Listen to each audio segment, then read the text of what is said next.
Well, happy Tuesday. It is Tuesday, October the 7th in the year 2025, and welcome to another edition of Tuesdays with Tom.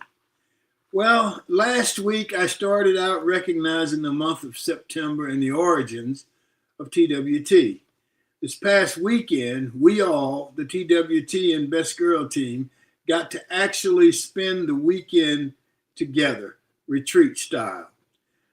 We actually got to hang out with each other in person, and since the pandemic, most of our interaction has been online. And Sean, I don't know, Emily sent some photos, so whenever you get a minute, you can stick some of those photos in there. But being honest, that's just not it. We weren't getting together because of the pandemic. We all live in different places and states.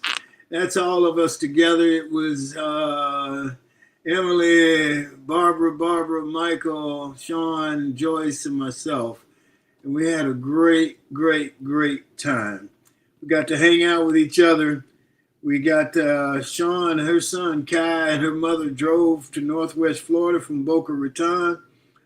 Let's see, Emily and her family, Jay and Isaiah, drove down from Opelika, Alabama. The two Barbaras drove in from Birmingham, and Michael Walker from Atlanta. It was a blast. We genuinely enjoyed each other's company. A lot of us hadn't seen each other in person in quite a while. There was a lot of laughter, discussion, sharing old photos. Everybody brought an old photo of themselves and told the backstory behind that photo. The retreat was a gathering of the team to look back on our history and to look forward as we celebrate the upcoming retirement of one of ours, and that is Joyce Gilly Gossam, the princess. She will retire on December the 31st. Today's show is dedicated to the Best Girl / TWT team, as mentioned in the opening, and to the retirement of the princess, Joyce Gilly Gossam. Our G-list guest for today is It's a Roundtable. It's our monthly roundtable that we have once a month, and there should be some spirited discussion after we had such a great time this weekend. We look forward to that conversation. Our show today, of course, is brought to you by the consulting firm of Best Girl Inc. Let's hear from Best Girl. Best Girl is a consulting firm that provides customized leadership, access and inclusion, public relations, communications, and organizational consulting services. Clients include Fortune 500 companies, utilities, higher education institutions, small businesses, and associations. Best Girl's team of consultants, led by Joyce Gilly Gossam, Emily Hedrick, and Sean Jones, partners with business and education clients to promote organizational effectiveness, communication, motivation, and leadership, with always an impact on the bottom line. Best Girl's customized consulting services include strategic planning, corporate communication, executive coaching, fundraising, and economic development. Best Girl continues to customize the solution that fits your needs. Before we go forward, I see Anthony is on here with us this morning. Anthony, we'd like to have the Heat of the Night team on here again, so perhaps we can talk about that. But between now and November, well, even into November, if we've got a date, let's plan on having the Heat of the Night team on again. So we'll be back in touch, or you get in touch with me, and that'd be fine. All right, thanks, man. Let's see. Let's go to our roundtable discussion. Barbara Wallace Edwards, Michael Walker, and Barbara Larkin. Good morning, you guys. How are you? Good morning. Good morning, everyone. Good morning. Good morning, everybody. Okay, why do we start? Let me start right here first. We have to offer congratulations to Michael. Michael, tell us about your legal thing that we never did talk about. You go ahead. I'll let you tell it because I don't want to. What are you talking about? The thing you just did with the legal thing. Oh, I forgot. Okay. He Okay. does, he does so much, he just forgets Yeah, about it. right, Yeah, right. busy man, busy man. Oh, okay. You're talking about the fact that I just completed a course with Cornell in their law school for business law. That's what you're talking about. Yes. Right. Not That's Yeah. huge, everybody gets Michael. How to can go you to an forget Ivy that? League school. Congratulations. That's huge. That is Well, huge. thank you. Congratulations. I'm on to the next thing, so I had forgotten all about it. But thank you very much. And to all of those who wished me well wishes and congratulated me on that, I certainly appreciate it. Thank you. All right. All right. So let's talk about this past weekend. Who's up first? One of the Barbaras. Which Oh, Go ahead, sis. You got go it. ahead, Michael. Go ahead. I have to say that the party in honor of the princess to Joyce Gilly Gossam is well deserved. And Yes. I have to say, her sharing the story of how she jumped into the ocean to retrieve her husband's cap, none Yes. other than Thomas T.G. Gossam, when it blew off on a fishing trip or whatever they were doing. That's amazing that she would go in to get the cap. And I asked, what was Tom doing? And she said he was standing there just looking. I was cheering her on.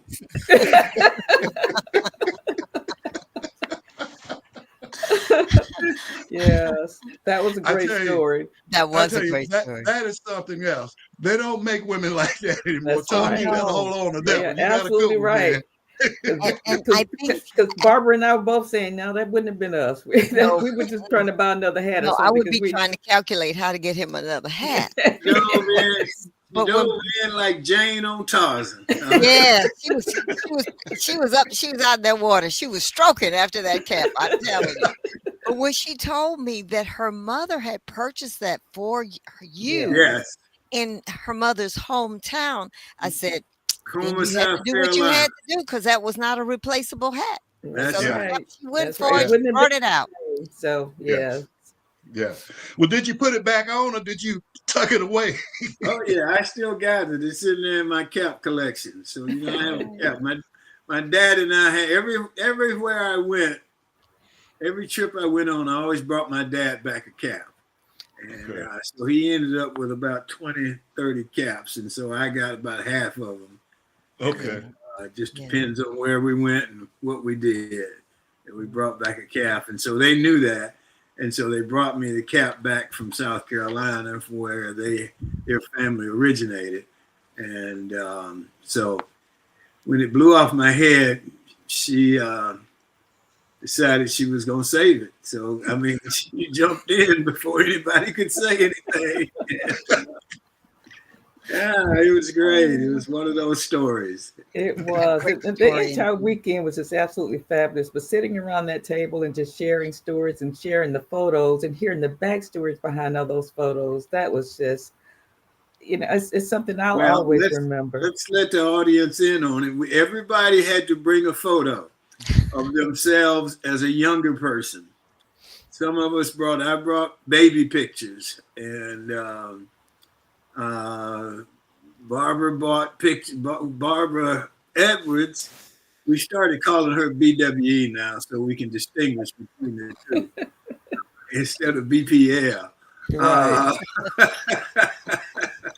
Barbara bought a picture of what was she, Barbara? Homecoming picture? One was homecoming, one was from my entry picture for Junior Miss Pageant, and one when I was a 9-year-old in our backyard on a Sunday afternoon with the family. So right after church, and yeah, those all brought back some great memories. I think that Yeah. was your first solo, wasn't it, at It church? was. That was my solo debut day at church, and so my mom was always taking pictures. And so after we came home from church, she was like, "Before everybody get undressed, let's go in the backyard take pictures." My dad, had been grilling in the backyard, came over. He still had the fork in his hand, and I think was tasting a piece of the meat he grilled.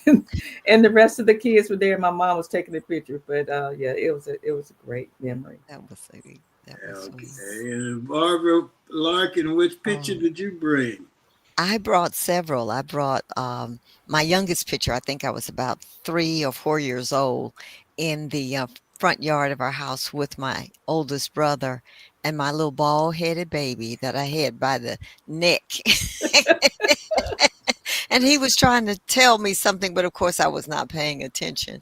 So that was one of the photos. It's one of my cherished photos. That's one of our first photos together, my brother and me, my oldest brother, me. And then I had a picture of the our family picture right after my youngest brother was born, and my dad, being a minister, was there holding the Bible, and we were all strategically placed by my mother, to make sure we had the family picture.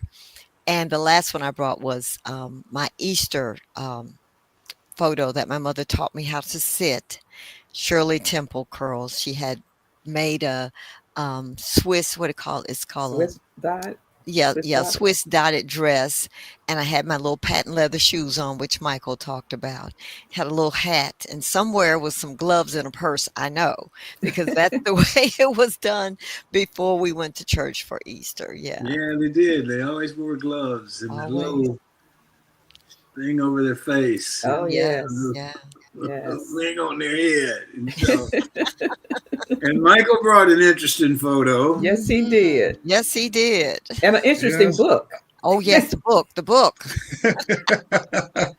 Yes, I did. I brought a photo of myself, probably, I think it was maybe about 1 or 2 years after I graduated from Auburn in Birmingham. I was working at AT&T, and what was unique about the photo, it was a picture that was taken for a book that was published at that time entitled Southern Gents, Single Successful Men of Alabama. And so I had the good fortune of being one of those many men that were published in that book. But the ironic part about it, that we were hanging out with our retreat people, and after I showed them the picture, I showed the book that it was in, and none other than Mr. TG himself was in the book himself.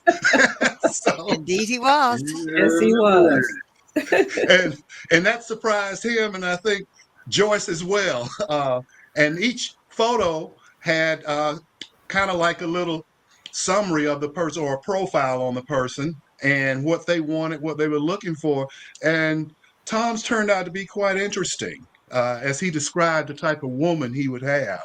And it fit Joyce right to the T. Perfect. And It Joyce did. had to read it. She read it and she was reading about herself way Yes. back then. How long ago was that, Tom, we did that? It was before I knew her. Wow. I guess I just knew she was out there somewhere. Absolutely. Oh, that's sweet. Yeah. Oh, we had a great time. It was something Yes. that we thought of this summer, and why don't we have a retreat? And because Joyce is going to retire at the end of the year, and because we are all in different places, Atlanta, Birmingham, Boca Raton, and so it was just great to get everybody together, and it was a lot of fun. It It was a was. lot of fun. I don't And know. I was going to ask you guys what was your favorite part of the weekend. wow. Go ahead, Barbara. Oh, I just enjoyed those two smart, sweet, just fun-filled little boys. They were Yes, just precious. They were like they made the weekend complete, they you know, did. and they brought such joy. The hugs, the kisses, and the whispers, and the sharing of the And the feet rubs, the. foot rubs. And, and the eye blinking. Oh Oh, yeah, now don't that. forget the eye blinking and the Oh peace yes. sign. Oh yes. And I thought it was so sweet when one of the little boys leaned up to his mother and said, "I'm bored." And it was so cute. I said, "Oh my goodness." But he quickly found something else to entertain himself and off he went. Yes, These it did. were special little boys. They were not loud or fussy or any of that. They were The just BG they fit right in. mascots. Oh, Well, Joyce, okay, the and BG Joyce said the mascots. I BG like that. mascots. Kai Yeah. is 9, and Isaiah is 2. So they Yes. Yes. had a little bit of distance between their ages, Mhm. but they were a lot of fun. So I talked to Emily yesterday. We were working on something else, and she put Isaiah on the phone, Oh. and I said, "How you doing, man?" He said, "How you doing?" Too I cute. It said can hold a it conversation. was good to see you. He said it was good to see you. At 2 years old. At 2 years old, Yes, he can hold a yeah, he is conversation. He great. can. He can. Yes. And I Yeah. love that picture when he gave you those hugs, Tom. I think I Oh, got I 3 or know. 4. Did you see those? Did you see Now, that? You didn't Yeah. see him, Tom? Emily sent a Oh, link. Emily has sent a link. I haven't had they're a in chance to there. go through it. Yes. Um, Yeah. but yeah, he's great. They're both great. They They were. They were. were. Kai had his shirt on the next day, and Yes, he did, and wore it proudly. yes, he did. Yes, he did. Yeah, We were he had able his to iPad. give t-shirts. Huh? He had his iPad, and he was working on that and playing his games, and yet he was still in the conversation. Yeah. Yes, he Yes. was. Yeah. And I think, I told Sean, his mom, I said, Kai exists in his own world. He's He got a does. world Mm-hmm. He that he does. exists in and just has a lot of fun. So Yes. everything was great. It was a lot of fun, and I appreciate all you guys coming. And I don't know, it's one of those moments that if you tried to recreate it, you probably never I could. know. You Yeah. know, Yeah. it was the I moment, know. and we talked a little bit about that. Spoke to a class last week up at Auburn, and I talked to them about. Tony Parker says that our lives are a series of moments. Tony Parker, the great basketball player, and Hmm.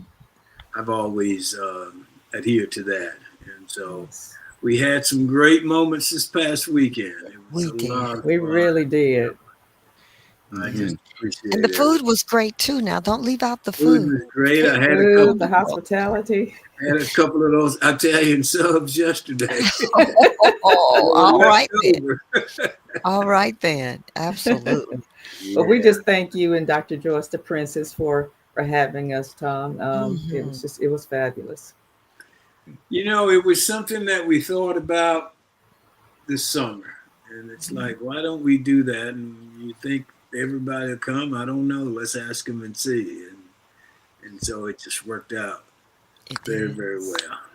It was a great time. So I don't know if Sean, if you had a chance to do a Got a Minute or not. So should I introduce Got a Minute? I'm going to introduce it. And if we don't have it, then we'll do something else. So good. Sean, are you out there? Good morning to everyone joining in with us. My name is Shantia Jones, and this has Got a Minute. It's still hurricane season in the South, and the storms are brewing.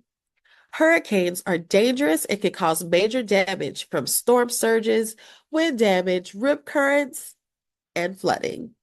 They can happen along any U.S. coast or in any territory in the Atlantic or Pacific Oceans. Storm surge has historically been the leading cause of hurricane-related deaths in the United States. No matter where you are located, please stay informed by paying attention to emergency alarms and information. If you live in a mandatory evacuation zone and local officials tell you to evacuate, do so immediately.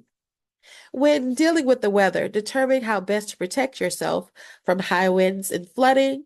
Take refuge in a designated storm shelter or an interior room from high winds.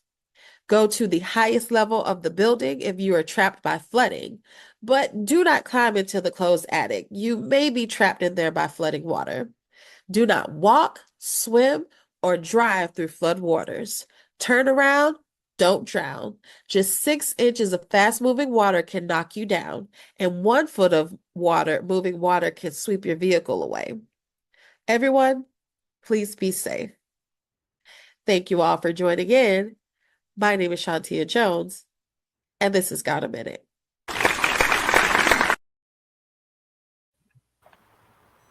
All right. So let's see. I'm wondering if Emily's got any of the photos. I don't know if Emily's on here or not, but if you do, Em, we'd like to put some of those photos up that you took this weekend. So let's see. Do we have any photos? I don't know. So we'll see. Maybe perhaps we'll come back to that. Anybody got anything else they want to discuss?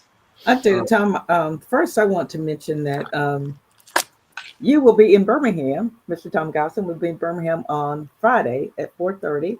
For those in the Birmingham area, doing a book signing for Just Follow Me. So hopefully everyone can come out and maybe Sean can put up the information, the address, and everything for the book signing.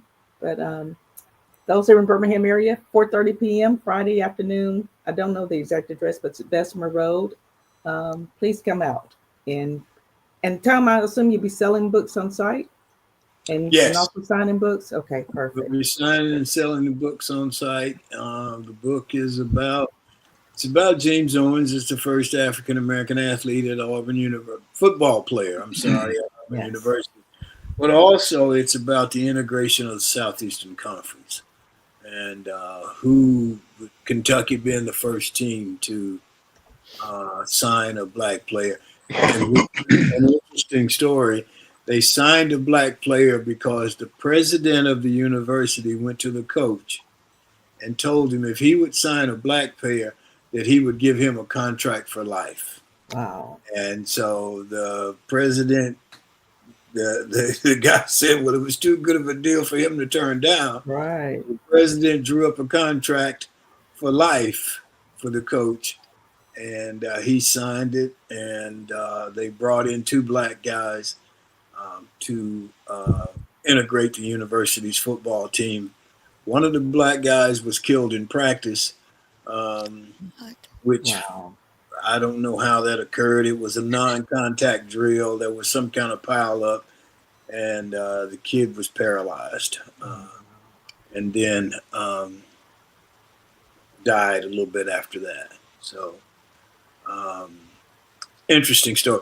Great book, but a really interesting story. Interesting stories of integration of athletics. The first guy who went to Florida State was from Miami. Miami was he was a big time football player from Miami, the city, who Mhm. went to Florida State. He got there, and it was like a lot of them. It was very disappointing. He didn't care for it. He didn't know how to get out of it because he didn't want to disappoint everybody back home in Miami. So to fix up something that looked like he wasn't at fault, he shot himself and um, shot himself and said that he had been robbed and whoever robbed him shot him, and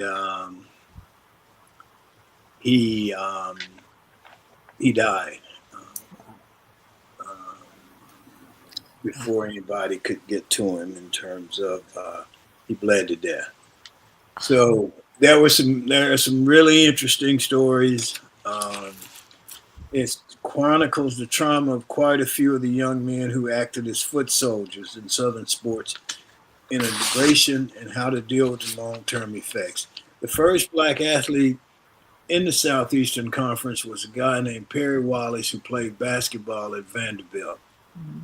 And Perry ended up being a lawyer, ended up in Washington working for the government. But Perry had a saying that said that they asked him how did he deal with the trauma of that situation. And he said, you have to reconcile the trauma with the rest of your life. What are you going to do with the rest of your life? You can't just focus on what happened in these 4 years or so. So true. And so he was able to move past it. Some of the guys weren't. There's a guy named Jerry Levias who was at SMU, who was an incredible football player. Jerry Levias was told that he was shot, that he better stay on the field the whole time because if he came to the sideline, somebody was going to shoot him. He told his coach that he asked his coach can't hear you. Your voice Your is going microphone. away. You're Okay, I muffled. don't know. Yeah, You that's hear me? better. Yeah, we missed all of what you said previously, Tom. The last couple of things. Yeah, Jerry Jerry. Levias. Yes, Jerry. Jerry Levias was told that he would be shot if he came off the field, and his coach demanded that they all that nobody take their helmet off during the game, and that Jerry asked him if he could not come off the field during the game, just stay out on the field the whole time. And this isn't something I'm proud of, but it's something that certainly should be recognized. He said the roughest place to play, Perry Wallace said the roughest place to play basketball was Auburn University, because they were sitting right there on top of you and they would call you so many names and stuff. And so when we shot this documentary. It's a great documentary called Breaking the Huddle. It's on HBO. And if you get a chance to see it, we did it maybe 8 years or so ago, maybe a little longer. There were several guys there. Jerry Levias was there. They asked me to come. Bubba Smith was there. Most of the guys who had integrated their respective teams were there. And we went in and did our individual interviews. And Jerry Levias,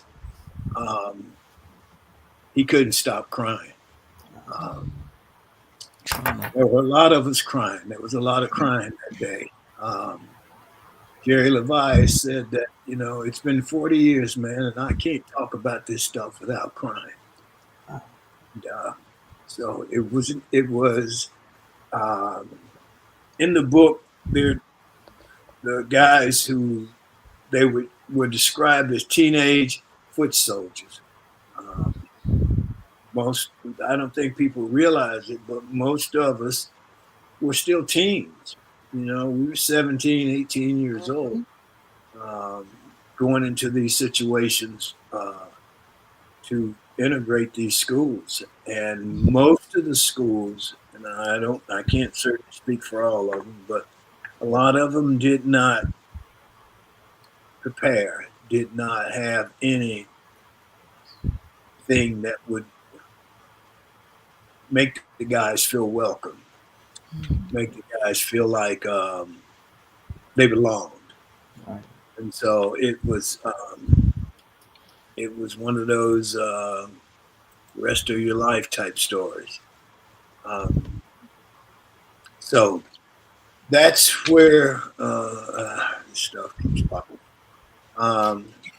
But that was that story. So, and I love that saying, you have to reconcile the trauma with the rest of your life, because for a lot of guys, it was very, very difficult to move on. Mm-hmm. And James was, I think James's biggest thing was, and one of the things you take away from the book is he wanted to make sure that he pleased everybody, and wanted to make sure that he lived up to being the first. And there were times later on when it says he probably would have been better off if he wasn't the first, because there was so much pressure. When you were the first. Imagine. You were not only the first, you were an only, and being an only is hard. It is very. Yes, it is. Yeah. So, but it's a good book. It's called Just Follow Me, James Owens and the Integration of Southeastern Conference Football. And I was fortunate enough to be James's roommate. And James and Henry Harris was their first. I've been nudging the university to put some permanent memento of these two men up somewhere on that campus, because they deserve it. Yes. They I were think the both book will help. two guys who Henry came from Bowler, Alabama, and Right. um, they just deserved better than they got. Absolutely. Mhm. You know, the University Auburn is retiring Cam Newton's jersey, and that going to have that um, presentation or during the Georgia halftime of the Georgia game this coming weekend, and I think they're going to do something to recognize Bo Jackson at the halftime of the Alabama Auburn game, which is also be played in Auburn this year. But they have to realize that those two guys probably wouldn't have been there, wouldn't have made the Mhm. impact that they made had it not been for Henry Harris and James Owens and others who made such a significant impact in athletics at Auburn. Um, but you know, I keep nudging, keep pushing. I think all of us need to continue to do that so the university can recognize those who opened the doors and made a way for all the other athletes to be able to come through and do what they've done. I think we have to judge what was the bigger impact, running the touchdown or integrating the university. Yeah, absolutely. Um, these guys, and I'll give you an. I mean, and there was a lot that just took away your took away your pride in yourself and who you were, and you had to be somebody different. And James said many times that he wished he hadn't been first. Uh, James says the first time he came out of the locker room, and you guys probably don't remember this, but there was a section down, wasn't in the stands, it was down on in the corner of the end zone. Mhm. Black people sat. Mhm. They didn't sit in the stands with everybody else. And James said he came out that locker room and those people were looking at him. And he said it just felt like all their hopes and dreams were in him. Yes. And they were seeing something that they never thought they would see. And that was a black man to come out in that Auburn uniform and to play the game. And so there were so many things to adjust to. Mhm. He was told he needed to get a haircut. And so he asked the guys, well, where do you get a haircut? And they told him up on by Toomer's Corner. And so he went up there to get a haircut and he walked in the barbershop and said, the man just started pleading with him, please, please, son, you're going to ruin my business. I need you to get out of here right now. And James said he didn't know where to go. And then somebody told him about the one shop for blacks that was across the tracks. Um, so he went there to Mr. Rush. And if you go to Rush's barbershop, that's where we all been up until a few years ago when they started, on campus cutting the kids' hair and stuff. And Rush has a picture of pretty much everybody who came to all the football players who came there in the 70s. He has their photos on his wall across because he used to cut everybody's hair. Wow. And um, and he's still there. He was he was a school bus driver, so he would drive the Oh. bus in the morning to take the kids to school, and then he'd come run the barbershop, and then after about 2:30, he'd go and get the bus again and take the kids home, and then he'd come Wow. back and cut some more hair. So I haven't seen Rush in a while, but yeah, it's an interesting. There's some interesting stories in the book. The book's Yeah, history. available at Amazon, but it's also available at different signings that we'll have. And or if you just want, you can send me something at bestgirl.com and or send me an email at tom@bestgirl.com, and we will work out to get you a copy of it. Tom, I want to say something about the book. I have it. I have not read it, but I will because you have truly fertilized my interest, and the little beads are coming. The little plants are coming up. But this book is for everybody. Yes. This book is for every football player that's ever played football at Auburn. This is a book for every coach who has coached at Auburn. And it's a book for every president who's ever been president at Auburn. Because these are stories that they have never heard of nor imagined. Because what was happening with, just from what I've just heard from you, what was happening with James Owens is, you mentioned it, he was a foot soldier. And if you can imagine and see, remember those photographs of the children who were foot soldiers in Birmingham Mhm. with the water holes and the dogs? He had that, but they were invisible in a sense that you didn't see the dog, you didn't see the water hose, but you felt the pain Pain. of Yes. being the The first. first. And it's hard. And he was 17 years old. And Lord knows I had no maturity about me at 17. So I think this is something that coaches and presidents need to read to understand.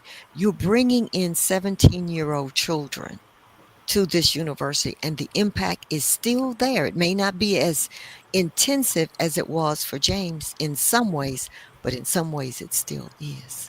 So they need to read that so that they will understand that when there's a call and a plea from the alumni, from the students, they can understand that that these alumni and the students who are making a plea to the president, that James Owens' voice is in there. And this book will allow us to understand that more deeply and completely. Thank you. And I plan to be there on I, Friday. I think, yeah, it is. And when you didn't have support system, James said that when his parents took him to Auburn for the first time, and um, they checked him into the athletic dorm, and then he said they left. Yeah. He said, and I was just there by myself, Mhm. Mhm. and I didn't realize that I would just be there by myself. Right. Henry was there, Henry Harris, Mhm. and Henry spent very little time in the dorm, only when he had to. Henry was very comfortable across the tracks and stuff. And James, and here's an example. I mean, just little things. When Mhm. James went out on the field for the first time, um, Coach Jordan, he said Coach Jordan called him over. He said, he thought Coach Jordan was calling him over to welcome him to the team. And Coach Jordan told him James wore white shoes because that's what his coaches had given him in Fairfield High School. They bought them for him. Right. And Coach Jordan called him over and said, we don't wear those down here. You got to get some black shoes like everybody else. And James said he didn't have any problem with that, but nobody told him that. Right. So he didn't know that he was supposed to be. He said he wasn't trying to be different, uh, Mm-hmm. but nobody told him.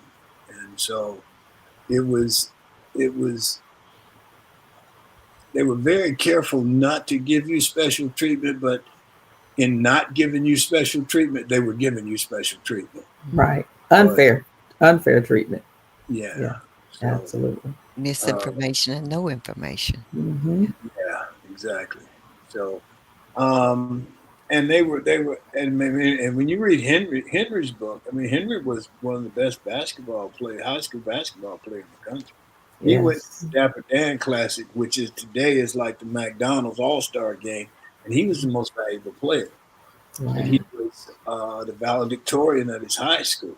I mean, um, and this was a guy who was. They were both recruited. James was recruited by about 50 colleges, Right.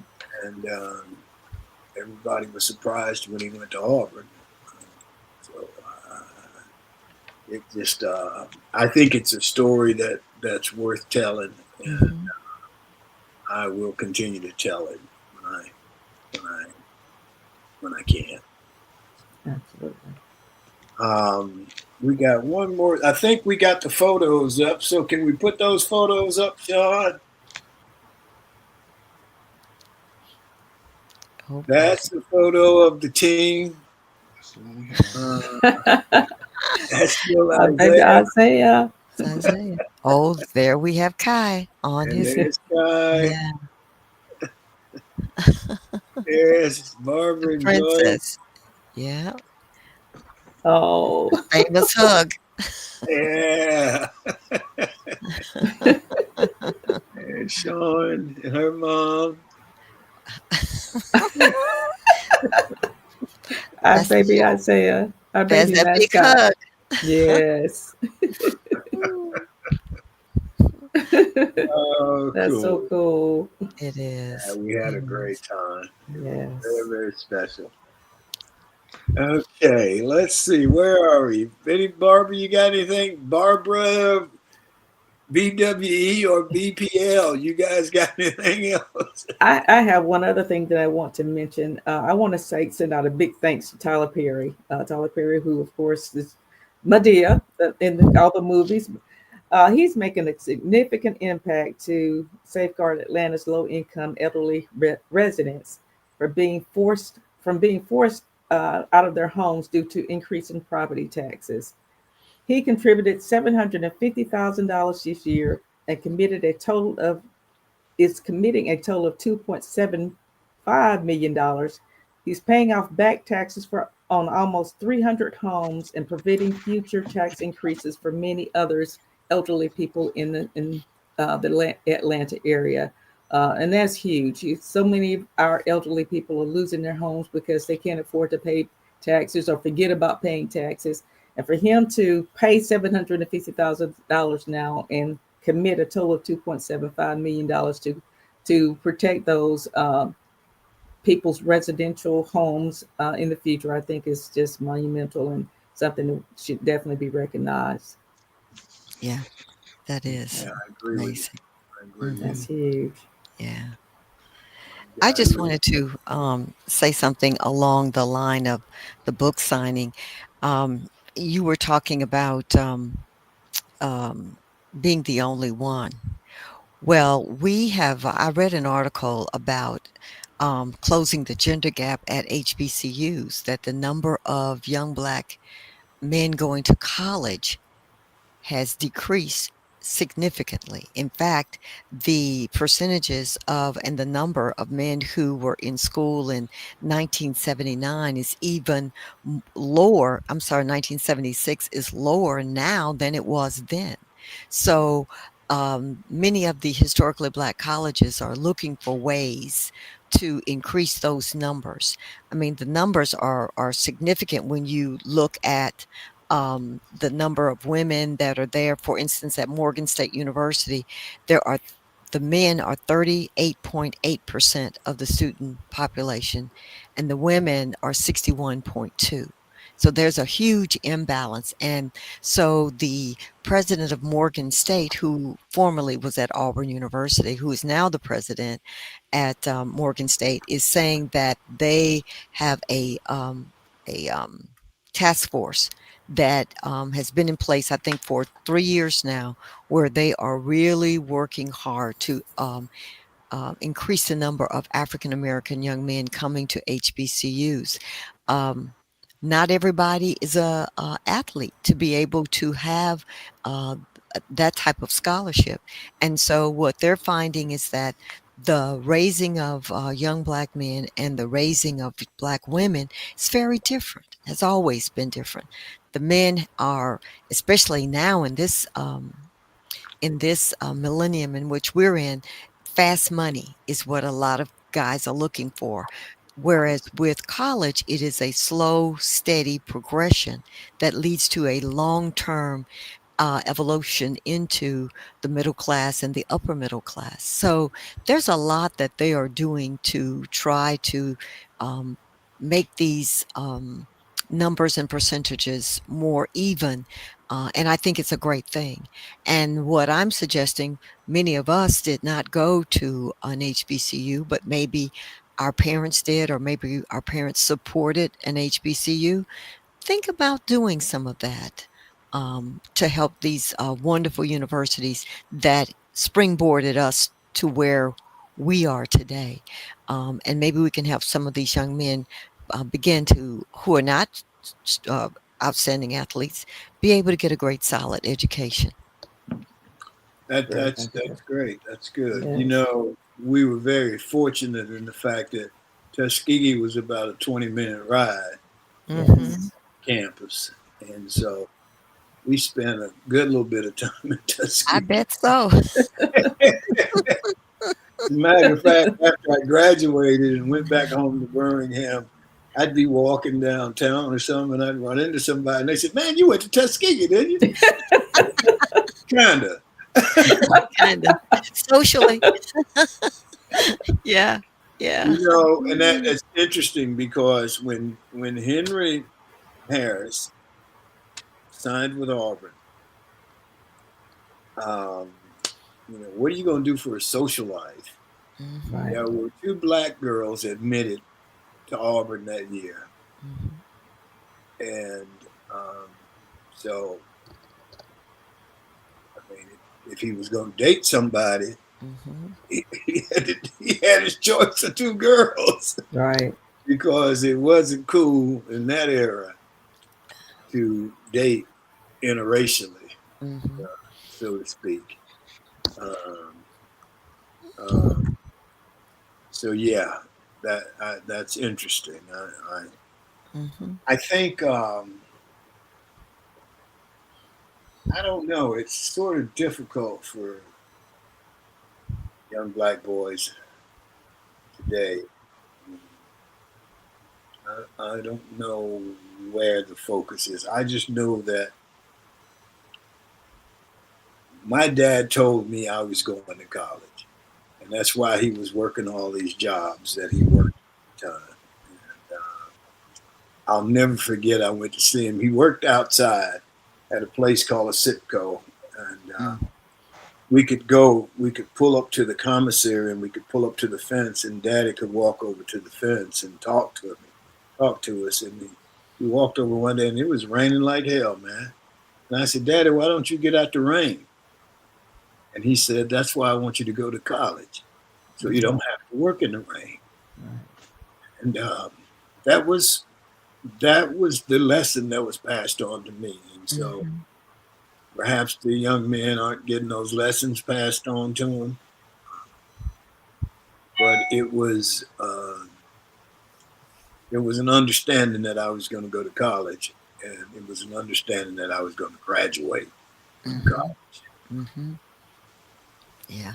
So I'm very very thankful to them. Yes. Me too. Hmm. We've got yeah, I think that's it. Go ahead. Somebody's getting ready to say something. Michael. Yeah, I like to share a couple things that's happening. You know, in underserved communities or minority communities, in particularly Black and Hispanic communities, there's always some trepidation with calling the police. And Mhm.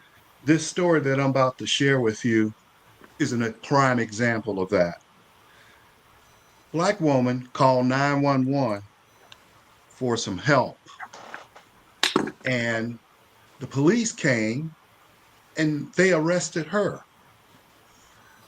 And she got arrested, and she had three little kids. And they arrested her because the apartment she lived in was roach infested. And they said it wasn't sanitary for the three little kids. So, for whatever reason that she called them for help, they took her to jail Mm. because of the apartment and having roaches there. She ended up trying to plead her case, and she said, I've been trying to fix this problem for months. I have letters that I've written to the apartment complex management team asking them to fix this, and they would not fix it. And now I'm getting arrested for actually trying to be a mother. So she has an attorney. She got out, they're going to sue. And this is Shreveport, Louisiana, that this Hmm. took place. And they were able to get the documentation. So all charges have been dropped now. But, you know, just think about that. You are told that the police are there to protect, and serve. Yes. Okay? But when certain ethnic groups call the police, that's not what it turns out to be.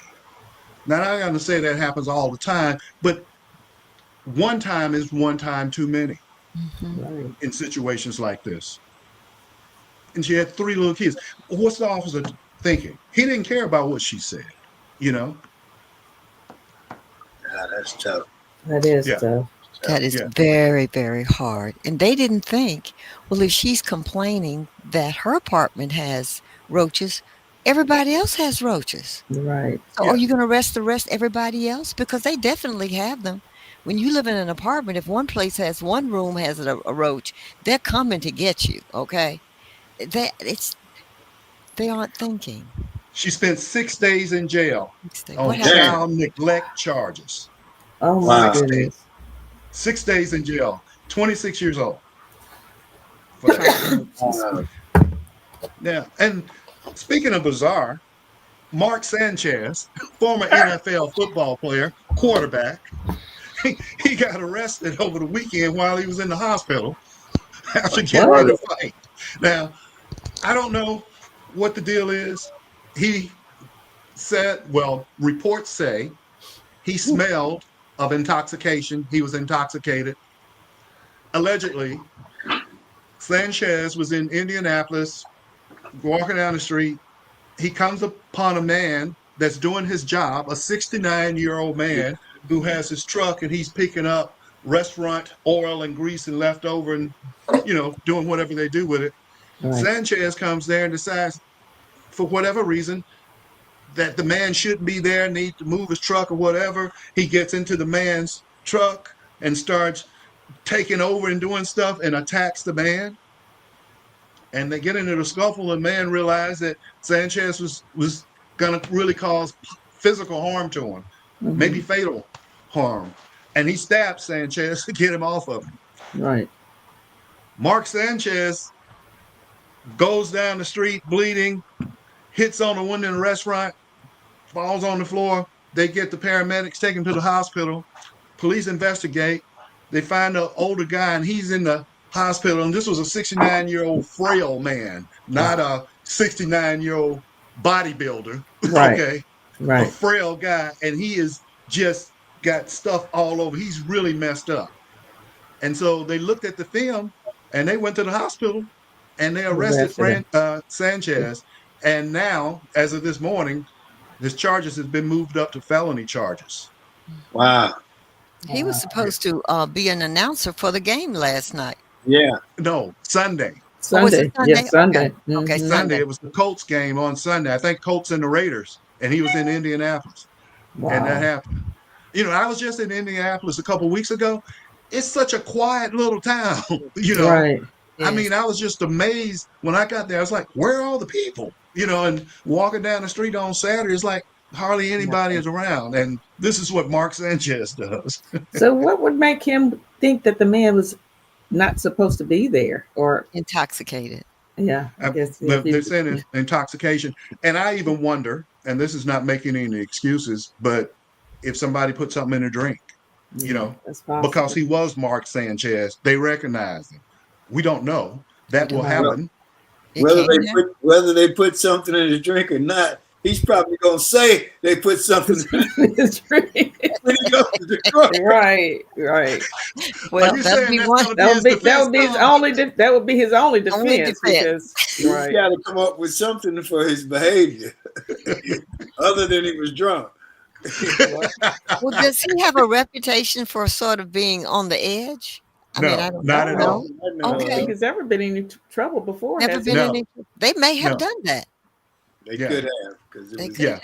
And that's what I thought of when I heard about the different things. And then you see him walking down the street and stuff, and it's almost like he didn't know what was going on. Either that or he blacked out. And sometimes people black out, with under too much alcohol. But that's what made me start to think that maybe something was put in his drink. But anyway, the guy is suing Sanchez and Fox News Network. So Sanchez is out of a job. So unless he can come up with a good defense, hint, hint, TG, somebody put a roofie in his drink, it's not looking too good.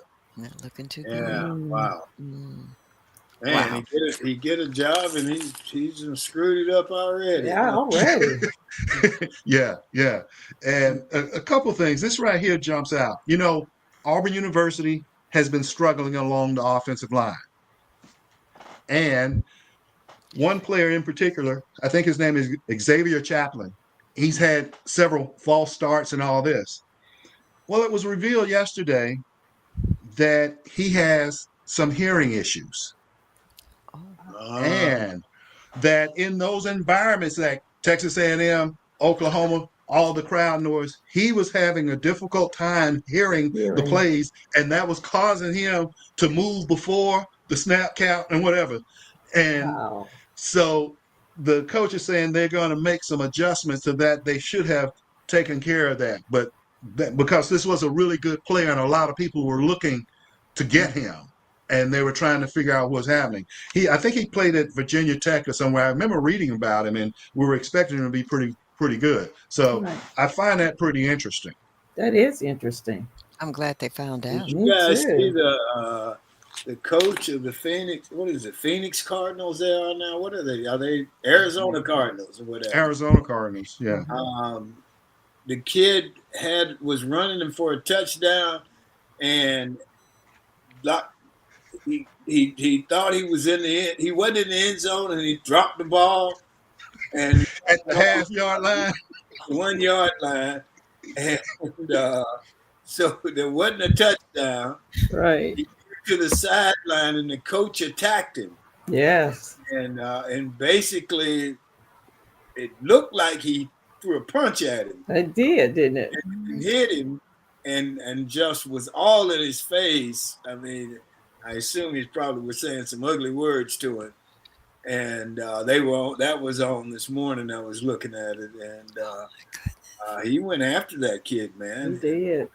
Other players, guys who had played the commentators, said that's just something you never do. You don't hit one of the players. No. And now he came back later, the coach did, and apologized to the player and apologized to the team for his behavior. But I think that'll probably set that team back some, because Absolutely. you just don't. I mean, he went after that kid. Yeah. I mean, it was dumb. The kid, you know, Yeah, it was. He was showboating. He was showboating, happy he got an interception, about to make a touchdown, Yeah. And how old was the kid? I mean, the brain is not fully developed at that time. we got to. I mean, you got to be honest about it. Your kids, they do silly things. They do. And it Especially looked like the playing coach's football, brain get hit wasn't in quite the head. developed. Yeah, exactly. Yeah, that coach is trying to keep his job, I think. Imagine so. I have two more quick ones for you guys. Okay. Auburn played Baylor this year to open up the season. It's supposed to be a home and home. Baylor's supposed to come back to Auburn next year, Yeah. but it's not going to be played at Jordan Hare Stadium. In Atlanta. It's going to be played in Atlanta. I saw that. So there goes our home field advantage. But they're Right. doing it because the players can participate in revenue being generated for ticket sales and other activities, and they can use it to fund NIL. Right. What do you think of that? I think that's where the game's going. I agree. Money, man. Right. Lots Yeah. of No, money. you can't blame them. You got a coach that's getting $5 million. You got assistant coaches that's getting, probably millions or $500,000 or whatever. And it's just the era. The kids, hey, they want to be paid too. I mean, I don't know. I don't know what else you can do, but we wanted to be paid, but hell, we Was it $25 a month? $15 a month? 15 a month. So, Oh my God. That's not enough to buy any food. No, not at all. Wasn't enough. Maybe get you a hamburger from the goalpost. And most guys can eat more than one hamburger. Trust me. Yeah. The last one I have for you, Michael Wilborn, ESPN. Did you hear about this? He came out and said that he hoped that Bruce Pearl was forced out of Auburn because Oh, Bruce Pearl was divisive.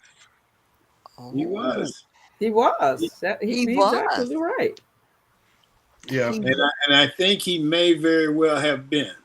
Mm-hmm. I don't know if he was forced, but he may have been asked. Right. It was a deal made. That's what I Yeah, felt. You absolutely. know. Because Yeah. I mean, he's still on the payroll at Auburn, though. Right. So He Yeah. is. I don't know how much he's making, but he's still on the payroll. So yeah, he's saying he's retired. He's retiring from the head coach position, And but he's going to be the Auburn senator. the ambassador. Yeah. Yes. Yeah. Yes. They're saying that instead of running for the U.S. Senate, he's going to be Auburn senator, quote, the ambassador for Auburn. Yeah. Well, if I, anybody, if he's going to be divisive, then we don't want him as the absolutely, ambassador senator for Auburn. absolutely, yeah. Well, And if any, in Pearl defended himself on that guy's show that he always would go on that kind of caused some of this stuff anyway, Mm-hmm. and said that all he's tried to do is bring people together everywhere he's gone and blah blah blah blah. So Really, yeah, some of those comments didn't sound like you were bringing anybody together. I I But agree. I've read that he or heard him say, not just read about. I've heard him say it. So I read some stuff about him, his past history and where he was, and one of the schools where he was recruiting some kid, and kid went to a different school, and it got controversial in some kind of way, in that he thought that he got the kid on the phone and tried to get the kid to admit that the school where he went had paid him money. yes, And he was going, he was going to get him to admit that on the phone, I guess, recorded or what have you. right. And of course, didn't turn out well for Bruce or the kid. Mm. I don't know. I just when we did the campaign, Bruce and I were. There was we had to make presentations, and things went very well. I don't know. I always asked him about Henry, and never really got a positive response. Um, so I don't know. I wish his son well. I think it's going to be a little more difficult than they anticipate. There's been several dads who've turned teams over to their sons, and it hadn't always turned out positive. Mhm. But Right. hopefully True. it will. But the things I heard him say, and I heard him talk about Obama in a very negative way, and Right. I don't defend Obama because I don't have to. Right. Uh, Right. but it was very divisive, and I just didn't understand why that. Now that was when his name was in the Senate it was running for the Senate, and I'm glad he didn't run, because I think he would have had to be somebody that he's not, or maybe he is that, but you know, I, I don't know. I just feel like there was a guy. What was the history professor? Wayne Flint. Wayne Wayne Flynn. Flint. Wayne Mhm. Flint used to always. He was always critical, Mm-hmm. but he was never divisive. Right. He spoke in terms of the reality of the situation. Right. But he was never divisive. He was Right. never saying this group did that against that group or whatever. And that's the part that gets me, because I mean, there's a lot of stuff that's happened over the years that I consider to be racist, that happened at Auburn that I consider to be racist. Mm-hmm. But I also know people there, and I have friends there, and they individually aren't racist, Right. but they're tainted by things by things that Bruce has said, and Mhm. by things that others have said, because it reflects on the university. Right. And I just know that I don't have any. The university doesn't pay me a dime to do anything. but I try not to say things that would reflect negatively on the university. Right. And I think when you do that, you don't have the university's best interest at heart. That's You just right. have your own best interest at heart. So anyway, well, let's do. I think Sean's got that flyer up about the thing about the signing on Friday. Okay. Uh, it's at 1624 Bessemer Road in Birmingham. It's on this Friday at 4:30 p.m. Um, should be interesting, and I hope people will come out. Okay. I hope so as well. I do too. I think it would be a. And I got one last little story. When I wrote my first book, Walk On, we had a signing at this location. My friend Henry Ford owns it. And many of the players who had played in Alabama in the Negro Leagues came to the signing. Oh, wow. And I've still got stuff they signed for me, a cap, they signed a ball for me. And it was just wonderful. And so I was talking to him, we were talking, and I asked one of the guys, I said, well, what position did you play? He said, I played center field. I said, could you go get it out there? He said, doesn't fall out there but rain.